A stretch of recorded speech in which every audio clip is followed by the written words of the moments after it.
মাত্র একটি মাত্র উপকরণ দিয়ে আপনি খুব সহজে যে অনেক সুন্দরভাবে এরকম সিঙ্গারা বানিয়ে নিতে পারবেন খুব সহজেই। তো আমি দেখাচ্ছি, এই যে এটা হলো সকালে রুটির সাথে আলু ভাজি, বেঁচে থাকা আলু ভাজি দিয়ে একটি মাত্র উপকরণ হলো বাদাম। এটা অ্যাড করে দিয়ে এখন একটা আমি ভেজে নেব। আসসালামু আলাইকুম, সবাই কেমন আছেন? আলহামদুলিল্লাহ আমি ভালো আছি। সহজেই আপনি ঘরে বেঁচে থাকা আলু ভাজি দিয়ে আপনি কি করবেন, সিঙ্গারা তৈরি করতে পারবেন। এটাই আমি আজকে এখন দেখাবো। খুব সহজে বাচ্চাদের টিফিনে বা বিকালের নাস্তা খুব সহজেই তৈরি করতে পারবেন।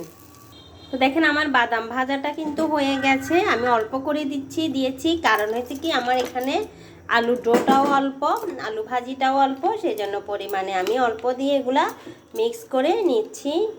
তো আমি কিভাবে সহজে যে সিঙ্গারার ভাজটা দেব, দিয়ে কিভাবে ফুডটা ভিতরে ঢুকিয়ে দেব, এটাই আপনাদের সাথে এখন শেয়ার করব। এই যে এভাবে এভাবে আটাটাকে, রুটিটাকে মাঝখান দিয়ে কেটে নিয়েছি, নিয়ে এভাবে কোনা করে দিয়েছি, দিয়ে আবার আরেকটা করে দিয়ে দিলাম, যে এভাবে করে এই পাশটাকে এখান থেকে এভাবে করে নিয়ে আসছি। ক্যামেরাটা পরিষ্কার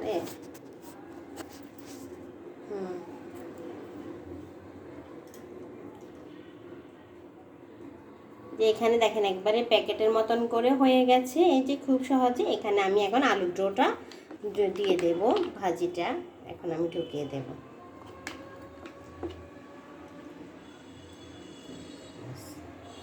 বেশি পরিমাণে একটু ফুড দিয়ে দিলাম, বেশি করে দিয়ে আমি এখন মুখটা সেল করে দেব। আরও একটু ফ্রুট লাগবে, যে দিয়ে দিলাম, দিয়ে এই যে দুই পাশ থেকে এভাবে নিয়ে মিলিয়ে এভাবে করে মুখটা সিল করে দিলাম। চাইলে যাতে তেলে দিলে যদি না খোলে, এই জন্য আরও একটু বটিয়ে এভাবে করে উল্টে পাল্টে করে বটিয়ে দিলাম, যাতে এটা না খোলা যে।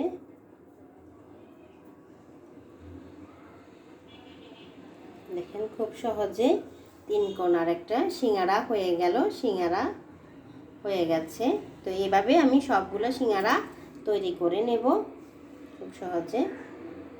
দেখুন সিঙ্গারার আমি আরেকটা ভাঁজ দেখিয়ে দিচ্ছি। একটা রুটিকে আমি কিন্তু 4 কোণা করে কেটে নিয়েছি, নিয়ে দেখেন এত বড় বড় করে পিস হয়েছে। আমি এখানে কি করব, একটা সিঙ্গারা তৈরি করে নেব। কিভাবে করতেছি আপনাদেরকে দেখাই। যে এটা এভাবে করলে কিন্তু বেশি হবে বা অনেকজনই খেতে পারবে, আর প্রথম ভাঁজটাতে কিন্তু খুব অল্প মানুষই খেতে পারবে। যে এভাবে দিয়ে এটা কিন্তু খুবই সহজ, ওটা থেকে আরও খুবই সহজ। এভাবে খালি একটা ভাঁজ দিয়ে দিলে হয়ে গেল। দেখেছেন, এভাবে দিয়ে খালি সুন্দর করে হয়ে গেছে, সুন্দর করে একটা সিঙ্গারা হয়ে গেছে। এটা খুবই সহজ একটা ভাঁজ। তো আমি পাইপেনে তেল বসিয়ে দিয়েছি, আর আমার সিঙ্গারাগুলো এখন আমি একটা একটা করে সবগুলো ভেজে নিব।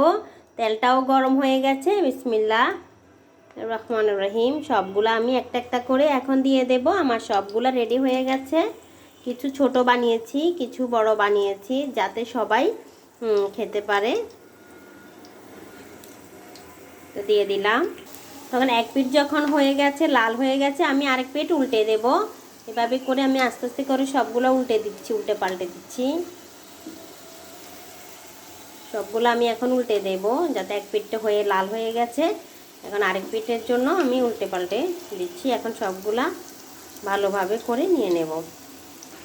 অনেক সুন্দরভাবে কিন্তু হয়ে গেছে। এখন আমি সবগুলা উঠিয়ে নেব।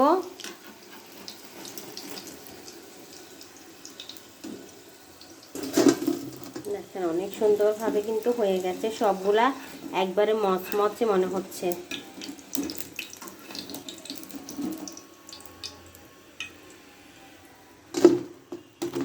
ঝুমঝুম করতেছে। তো আমার সিঙ্গারাগুলো খুব সুন্দরভাবে কিন্তু হয়ে গেছে। দেখেন একটার সাথে একটা কত সুন্দর মচমচে হয়েছে, যে শব্দ হচ্ছে। আমি একটা খেয়ে দেখাচ্ছি যে কেমন হয়েছে। দেখেন অনেক সুন্দর হয়েছে, মাশাআল্লাহ। বিসমিল্লাহ। কি মজা, মচমচে হয়েছে। ভিডিওটি যদি ভালো লাগে অবশ্যই লাইক কমেন্ট শেয়ার করে দেবেন। অবশ্যই ভালোবেসে পাশে থাকবেন। দেখা হবে অন্য কোনো ভিডিওতে।